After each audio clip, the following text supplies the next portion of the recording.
Assalamualaikum warahmatullahi wabarakatuh. Waalaikumsalam warahmatullahi wabarakatuh. Waalaikumsalam warahmatullahi wabarakatuh. Selamat siang ibu-ibu sekalian. Pada siang hari ini yang sangat cerah sekali, akan dilaksanakan diseminasi oleh Bu Hilda Trisbiyanti SPD tentang membuat video pembelajaran dengan Filmora. Saya Devi Nur Rahmawati Firdausi di sini selaku sebagai pembawa acara. Kemudian Ibu Diana Khairuddin Nisa SPD selaku moderator. Untuk mempersingkat acara, langsung saja ke Bu Diana, saya persilahkan. Terima kasih kepada Ibu Devi selaku host pada kegiatan hari ini. Terlebih dahulu perkenalkan, nama saya Diana Khairuddin Nisa dari SMK Negeri 1 Duren. Di sini saya sebagai moderator pada kegiatan diseminasi dengan materi membuat video pembelajaran menggunakan Filmora. Jadi yang akan disampaikan oleh Ibu Hilda Trisbiyanti dari SMK Negeri 1 Duren. Beliau merupakan guru pengajar dari program keahlian AKL, yaitu akuntansi dan keuangan lembaga. Itu saya persilakan kepada Ibu Hilda untuk memulai pemaparan materinya. Baik, terima kasih Bu Diana dan juga Bu Devi. Assalamualaikum warahmatullahi wabarakatuh. Bapak Ibu sekalian. Oke, pada siang hari ini saya akan menjelaskan mengenai membuat media pembelajaran berupa video dengan menggunakan aplikasi Filmora. Oke.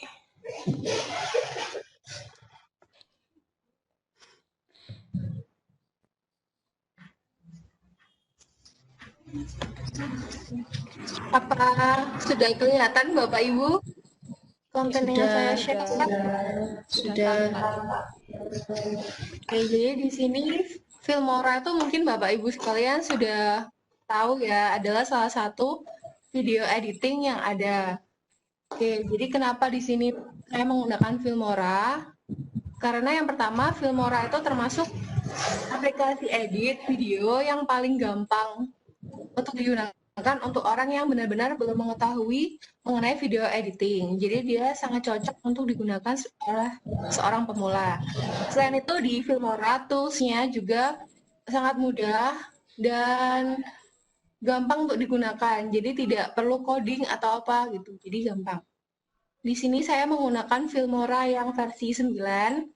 Nah, untuk Bapak Ibu jika ingin menggunakan Filmora, itu silakan perhatikan dulu bitnya di komputer Bapak Ibu. Misalnya komputer Bapak Ibu 32 bit, maka silakan menggunakan Filmora yang 32 bit. Sedangkan yang 64 juga menggunakan yang 64 seperti itu. Supaya untuk waktu mengeditnya nanti akan gampang.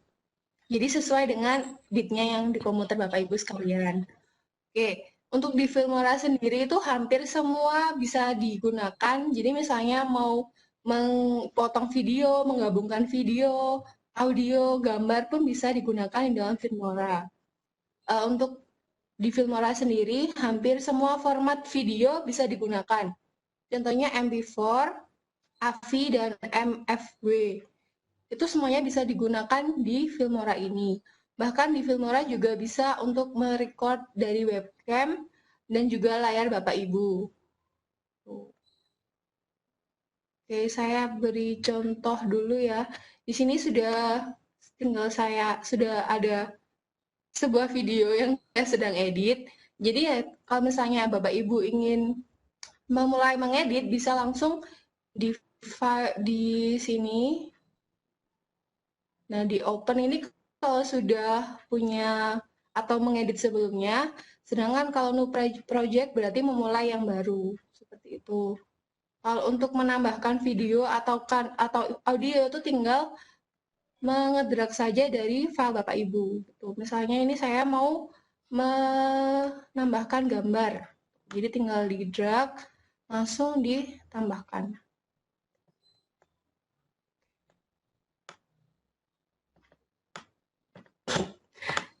Oke, sebentar ya. Nah, jadi langsung ditambahkan seperti ini. Oke, jadi langsung bisa ditambahkan seperti ini. Oke, ini saya jelaskan fitur-fitur yang basic-basic aja atau yang gampang-gampang dulu saja ya. Oke, di sini misalnya, oke, nih, misalnya saya ingin menambahkan, ini kan di sini background-nya putih gitu ya, biasa aja. Nah, misalnya Bapak Ibu ingin menambahkan supaya kelihatan lebih bagus, itu bisa ditambahkan dengan, nih misalnya saya mau kasih gambar ini, elemen. Oke, gambar. Nah, itu langsung ditambahkan saja seperti ini.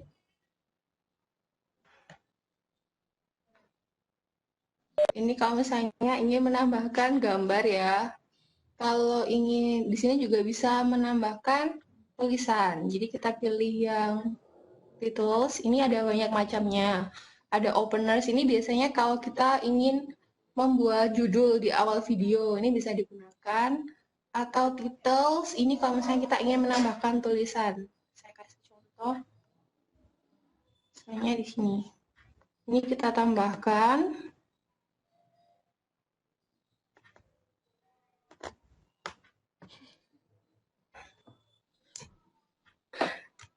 Oke, di sini misalnya saya tulis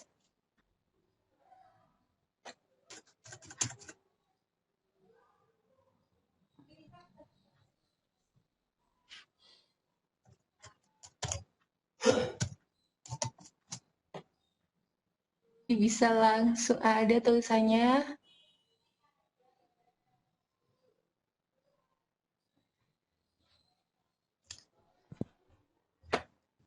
Oke, Bapak Ibu, karena ini agak lemot komputernya, ini saya kasih contoh aja ya. Ini di sini misalnya.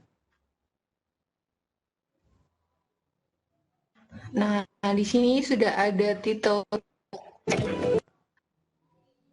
Nah, untuk titelnya sendiri atau untuk subtitlenya, itu kita tidak perlu menambahkan animasi lagi, karena di sini kita langsung tinggal pilih saja animasi yang kita inginkan.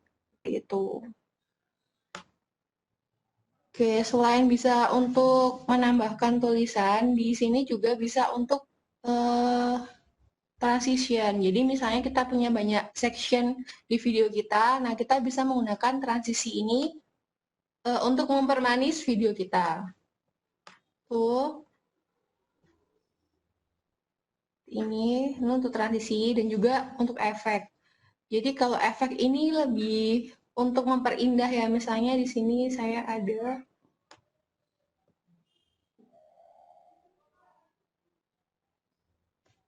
oke.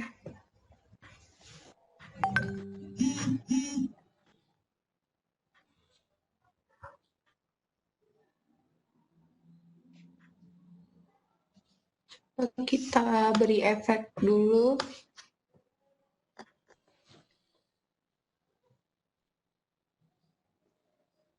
Oke, kita klik videonya 1.500.000.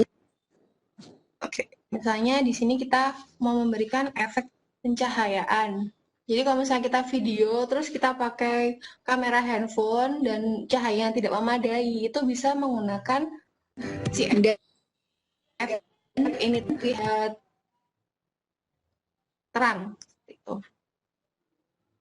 Oke, terus di sini juga dilengkapi dengan voice over. Jadi voice over itu kalau misalnya Bapak Ibu ingin menambahkan suara pada video, misalnya tadi tidak sempat merecord suara, nah di sini bisa kita menggunakan voice over untuk memberikan suara di video atau seperti dubbing seperti itu.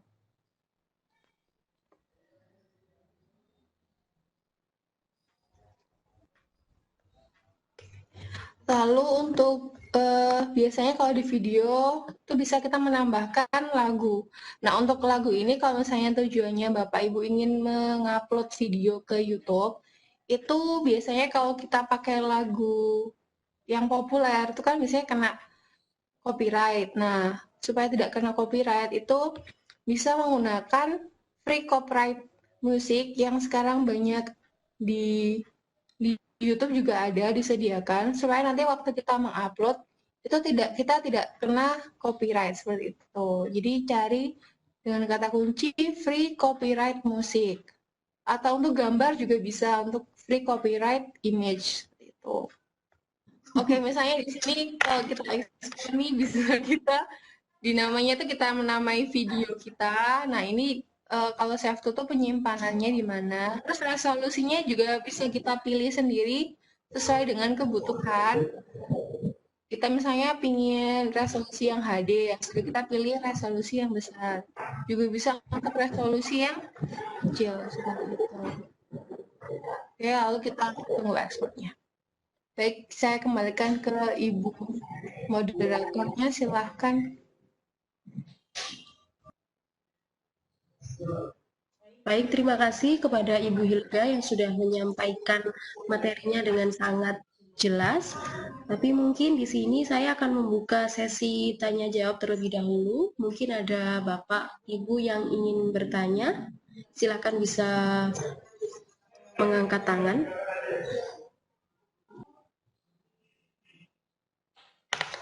Yang mau bertanya silakan bisa mengangkat tangan.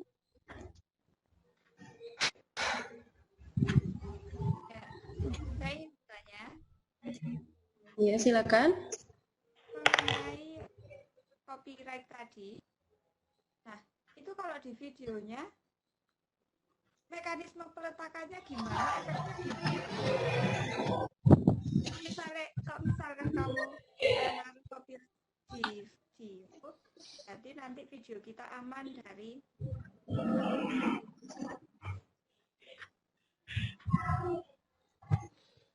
Baik, bagaimana Ibu Hilda? Oke, saya jawab pertanyaan dari Ibu Sri Wahyuni. Jadi kalau kita ingin tahu itu kena copyright atau tidak, itu kita taunya saat nanti kita upload di YouTube. Jadi di YouTube itu kan ada mekanisme setelah kita selesai upload, di situ kan kayak di scanning gitu sama YouTube selama beberapa menit. Nah, waktu itu kalau misalnya kena copyright, nanti YouTube itu akan tahu kalau ini free atau tidak. Nah, kalau misalnya kena copyright, nanti kita akan dapat notifikasi kalau misalnya video, image, atau audio yang kita gunakan itu kena copyright. Seperti itu. Jadi kalau misalnya di Filmora untuk amannya kita memang harus benar-benar cari yang free copyright seperti itu. Jadi taunya itu waktu nanti setelah upload video gitu. Jadi bukan waktu pas kita editing itu. Jadi kita taunya pas video tadi kita upload di YouTube. Ya, seperti itu. Jadi kalau copyright musik sendiri itu jenisnya ada dua. Ada free copyright yang benar-benar free, jadi kita tidak perlu memberi kredit pada pencipta. Ada juga yang free copyright tapi dengan kredit. Jadi itu wajib kita cantumkan di kolom keterangan. Seperti itu. Jadi supaya tahu kalau misalnya itu kreditnya untuk si pembuat tadi. Tapi biasanya kalau dengan kredit itu biasanya tetap kena copyright oleh YouTube. Jadi cari yang benar-benar free copyright dan free kredit. Seperti itu. Yang bertanya lagi? Sudah tidak ada? Baik, jika tidak ada pertanyaan kembali, saya kembalikan kepada Ibu Devi selaku host pada kegiatan kali ini. Terima kasih dari saya. Wassalamualaikum warahmatullahi wabarakatuh. Waalaikumsalam warahmatullahi wabarakatuh. Begitu Bapak Ibu tadi penyampaian dari Ibu Hilda Trisdianti tentang membuat video pembelajaran dengan Filmora. Pasti ini nanti bisa jadi sumber referensi bagi Bapak Ibu untuk membuat materi pembelajaran, apalagi sekarang sedang musim PJJ ya Bapak Ibu ya. Oke, saya akhiri saja. Sampai berjumpa pada diseminasi selanjutnya. Saya akhiri. Wassalamualaikum warahmatullahi wabarakatuh. Waalaikumsalam Waalaikumsalam warahmatullahi wabarakatuh.